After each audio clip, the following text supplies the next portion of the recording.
In our panel discussion on this Monday afternoon, we delve into prospects of South Korea's foreign and defense policies under the incoming Yoon Suk-yeol administration, with the president-elect having completed his nominations for the new cabinet last week. For more, I have Professor Kim Hyun-wook from the Korean National Diplomatic Academy. Professor Kim, welcome back. Thank you. I also have Professor Eun-jung at Kongju National University live on the line. Professor Im, it's good to see you again. Also joining this session virtually is Doctor Stephen Noerper at the Honolulu-based Asia Dialogue. Dr. Noerper, it's a pleasure to have you with us. Great to see you. Right, Professor Kim, we'll start here. Let's start with a bit of information about the nominee for the post of foreign minister. Now, Park Jin recently led a delegation representing Yoon Suk-yeol to the U.S. He is a four-term lawmaker who is also a member of the Parliamentary Committee on Foreign Affairs and Unification. I also understand he studied in the US and China, and pundits believe that this exposure, so to speak, will perhaps reflect the new Yoon administration's commitment to collaboration with both Washington and Tokyo. What are your thoughts? Yes, I think President-elect Yoon's foreign policy prospects really focuses on bolstering the U.S.-South Korea alliance. In 2008, South Korea and the United States transformed the alliance into a strategic comprehensive alliance, which means the alliance will be expanding into regional and global areas. But unfortunately, that really did not come true because South Korea had to think about the South Korea-China relations, fearful of Chinese threat towards the South Korea. So I think most important issue and agenda that the Yoon will focus in its foreign policy is to substantially realize the comprehensive strategic alliance, which has not been realized in the past. So I think in that sense there should be some frictions expected between South Korea and China. Also because Yoon is also thinking about reverting the relationship with Japan, bolstering the trilateral meeting mechanism with Japan and the United States, possibly making trilateral cooperation into a more security and military-oriented cooperations, which I think in that sense will have some friction with China.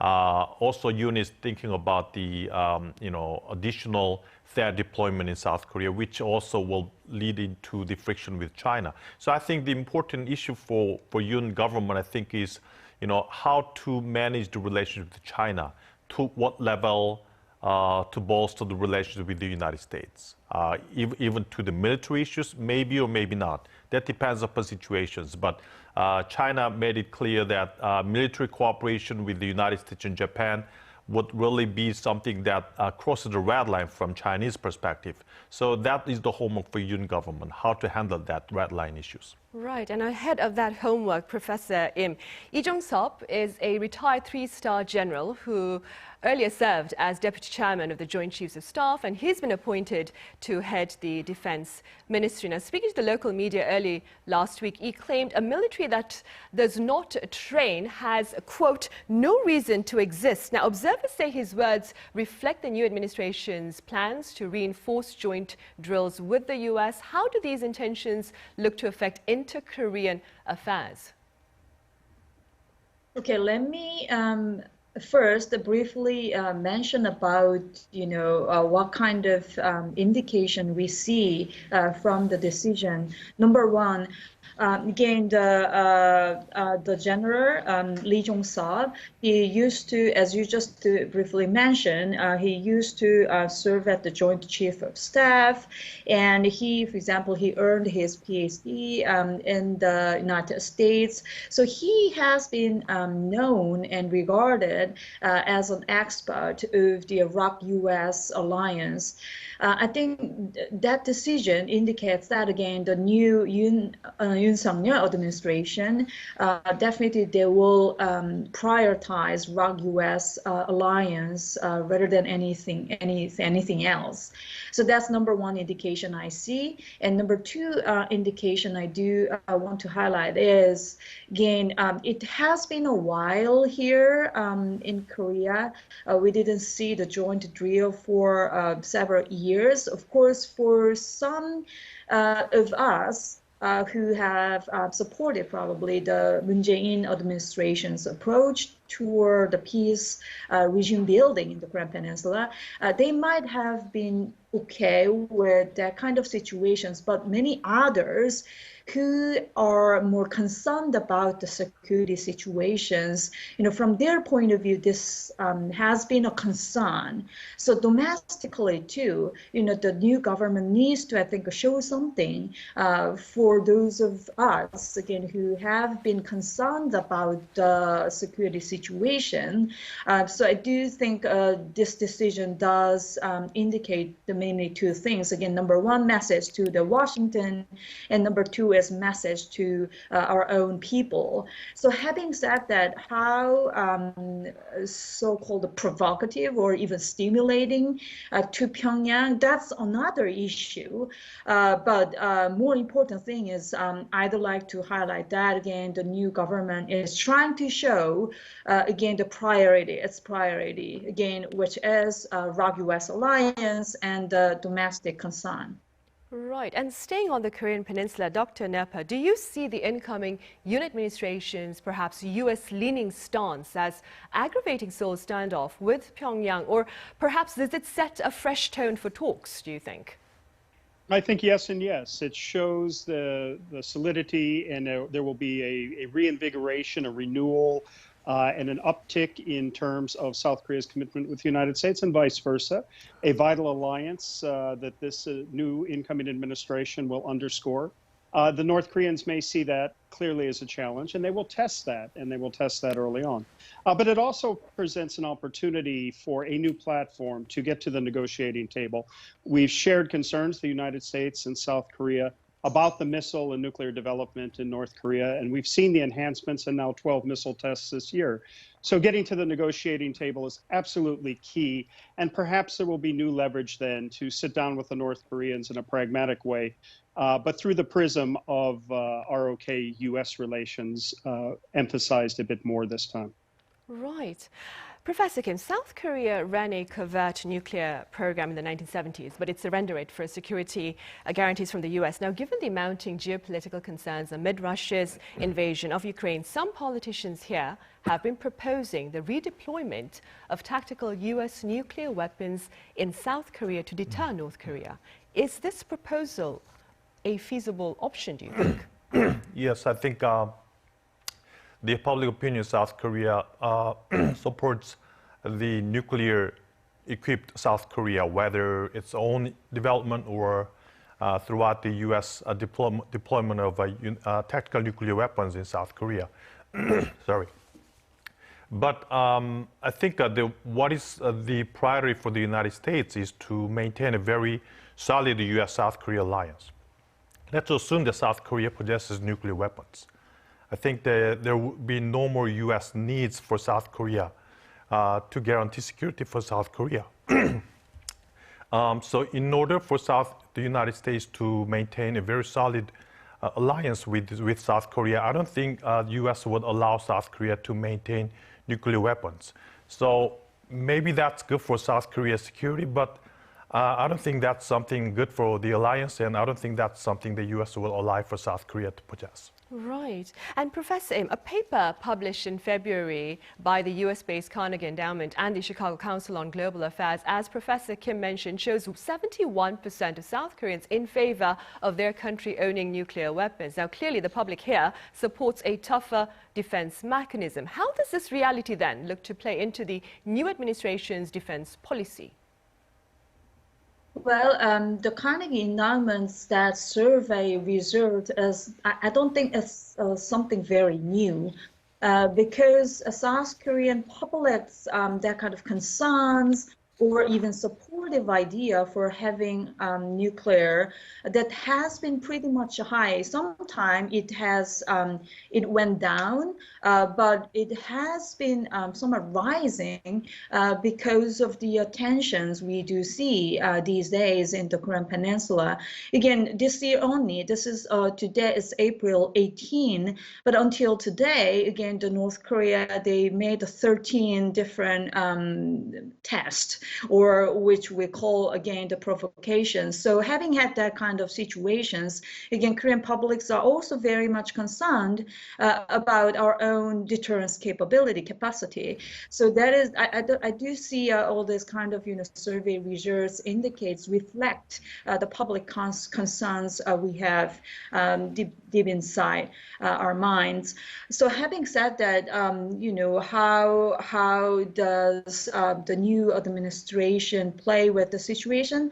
Of course, I do think the new administration will keep emphasizing, again, the ROK-US alliance, and together with that, probably they're going to think about, how enough our deterrence capacity is, which is, again, the public concern. But I really don't want to see any unnecessary escalation of violence or escalation of arms race in this region. So probably the partnership, for example, with the other regional members like Japan, cooperation, I think needs to be seriously considered by the new government. Right, of course.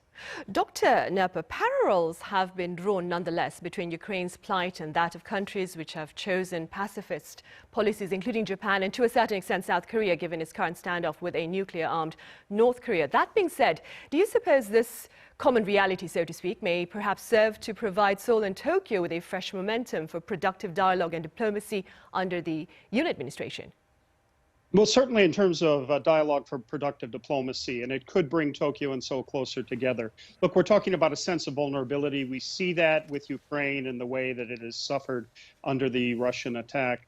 And so it's important to remember that the way out is through dialogue. The fear has not been engendered because of nuclear weapons, at least not as of yet, but rather conventional. And so it doesn't take much, as we have seen in such a short period of time, to create vast destruction. And we saw in 2010 this happened in Yeonpyeong-do Island. Of course, those were 60-year-old howitzers at the time. So I would augur that the nuclear umbrella probably does enough, and we need to be very cautious about the discussion of reintroducing nuclear weapons onto the peninsula, which many feel is better as a nuclear weapons-free zone, and that the deterrent effect is really created through the nuclear umbrella. But to your question as well, the invitation really is for cooperation, for diplomacy, better cooperation on the bilateral level between Korea and Japan, and of course the trilateral relation among the United States, Korea, and Japan. And of course, there are arrangements like the Quad or the Quad Plus that bring in countries like Australia and India as well, those with common democratic values, who also share the economic and other aspirations of South Korea. Right. And Professor Kim, staying on the diplomatic front, there are concerns, as you mentioned earlier on, that the new conservative administration's US-based foreign policy, so to speak, fails to consider its significant trade ties with neighboring China. If that is the case indeed, what do you propose then to ensure a strategic balance, so to speak? Well, I think the strategic balance between US and China is no more valid. I mean, things have changed. Before, South Korea had some leeway to possess its diplomatic space between the United States and China. When President Obama was the U.S. president, and also afterwards when Trump became the president of the United States. But now, after Biden came in, Biden is making the U.S.-China competition is a zero-sum game. Requesting allies and partners to be on the side of the United States, and if not, there will be no benefits given to those allies. So I don't think there will be any possibility for South Korea and other allies to be balanced between the U.S. and China. Of course, we can definitely cannot ignore completely the economic and trade relationship with China, But I think that's something subsidiary. Now what Biden government is doing is to form a global supply chain, excluding China out of it. And when allies jump into the global supply chain, they get the benefit from the United States and other countries that are members of the global supply chain. And if we are just trying to be balanced, I don't think the benefits we can get from those U.S.-centered global supply chain would not be given to South Korea. Right, I see. Professor Im, President-elect Yoon Suk-yeol has also spoken about expanding Korea's role in global matters, including the crisis over in Ukraine. Now, some say that's easier said than done. What do you say?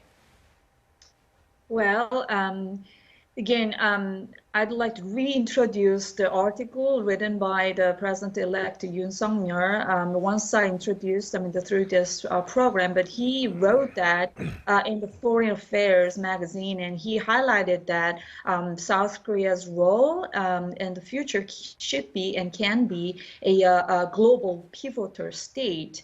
Which means, again, what he's trying to say is South Korea's role in the global affairs can be much more multidimensional and comprehensive. I agree. But Ukraine is a very tricky issue. Of course, we would love to be. I think Korean people are very sympathetic with the tragedy Ukrainian people experience these days. And we want to remain very supportive for the people. But the thing is, still we are confronting, again, facing the threats, challenges, conventional military security challenges from the North Korea. So China, I agree with the Professor Kim's comments, all this global supply chain is restructured now, and we need to probably restructure, reorder our own economic security alignments as well. But as long as China, Russia backs up against North Korea's nuclear or missile program, it'll be very much difficult to solve this problem. So we need to be, I think, we need to be very cautious with whatever decision we're going to make for the Ukrainian people and for the Ukraine. We need to think about the results or the effects that gonna make to the whole Korean Peninsula too. So my probably advice would be we need to be very cautious. So this is a very actually difficult issue to address. Right, it is a daunting task, of course. Dr. Noerper, speaking within your capacity then, as a foreign scholar looking into South Korea's situation, what are your prospects on its hopes of becoming an active player with regard to international affairs then? No, thank you. Great question. And I think Korea has been extremely active, and that has been under both conservative and progressive administrations. And clearly, since the 2008 marker that Professor Kim referred to, 2010 hosting the G20, the Nuclear Security Summit in 2012, and of course the Pyeongchang Games, and of course the excellence that Korea has shown through K-culture and its great arm by way of soft power. So it will continue to do so. And I think this administration and its talented foreign and security policy team incoming will continue that, and they will be very active in the international arena. The step up really now is shaped by two things. One is China and its growing role in how to respond and manage that, as has been pointed out by both Professor Kim and Professor Im, and also how they're handling Russia, especially with this aggression against Ukraine. And there is much in common between South Korea and Ukraine as a straddle country, like South Korea as a straddle country. They look at one another, and Ukrainians can enjoy South Korean support. It is a concern for all of us in terms of international human rights, in terms of a challenge to the world order. And so Korean support, and they have lent support just recently in terms of actions against Russia's central bank and 7 other Russian banks in terms of export controls. But a step up in assistance, which the Yoon administration has said it will increase, is very important for Ukraine. And Ukraine looks to Korea as a democratic model. They're interested in its institutionalization, as so many other countries and so many movements that value freedom do in this world. And in an era of democratic rollback and challenge to peace, Korea is very important. Right, I'm afraid that's all the time we have for this talk. Dr. Noerper, thank you very much for your insights. Professor Im, thank you for your words as well. And Professor Kim here in the studio, thank you for being with us today. Thank you. Thank you.